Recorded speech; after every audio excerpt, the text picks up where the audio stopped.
Bonjour à vous tous, aujourd'hui j'avais envie de faire cette petite capsule parce qu'on me pose souvent la question quelle est la différence entre le coaching de l'âme et le coaching de l'ego. Alors sachez que les deux servent à quelque chose mais les deux sont vraiment très importants à distinguer.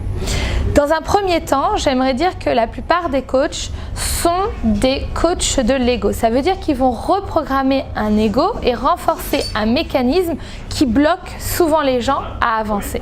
Le coaching de l'âme, c'est vraiment aller retrouver en soi son unicité, sa potentialité, c'est écouter qui on est. Je vous donne un exemple, par exemple, si je fais un coaching de l'ego à quelqu'un, la personne va me dire « Bonjour Céline, je suis directrice financière dans une agence et je ne comprends pas, j'arrive pas à prendre ma place, je me sens pas en pleine confiance, j'arrive pas à avancer et donc je devrais devenir meilleur dans ce métier. » Alors, par exemple, si je suis un coach, on va dire traditionnel de l'ego, eh bien, je vais, avec ma boîte à outils, l'aider à reprogrammer une confiance en elle sur ce chemin.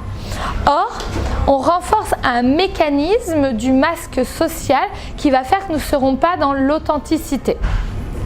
Puisque finalement, un coach de l'âme va pouvoir s'approcher de cette personne et dire « Ok, écoute, peut-être que finalement, il faut te remettre en question vis-à-vis du métier que tu as choisi. Parce que peut-être que tu es dans un mécanisme de répondre à une société ou dans un conditionnement et que finalement, eh bien, ça ne te convient pas du tout de faire ce métier et on va aller chercher au plus profond de toi, en correspondance à qui tu es de manière authentique, ton unicité, ton âme et finalement aller écouter la voix du cœur et la voix du corps avant d'écouter la voix de l'ego et du mental.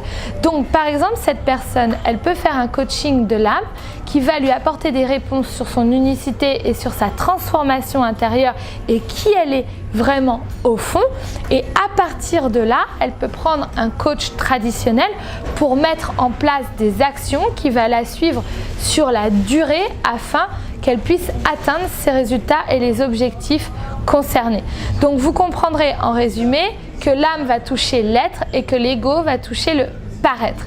Nous sommes ici pour trouver qui vous êtes au fond et votre authenticité, soit ne pas renforcer des mécanismes qui ont été créés par l'ego et le mental, mais plutôt aller chercher la libération du soi, la révélation du soi, l'accouchement de vous-même et trouver votre multipotentialité afin de créer une vie sur mesure qui vous corresponde seulement à vous.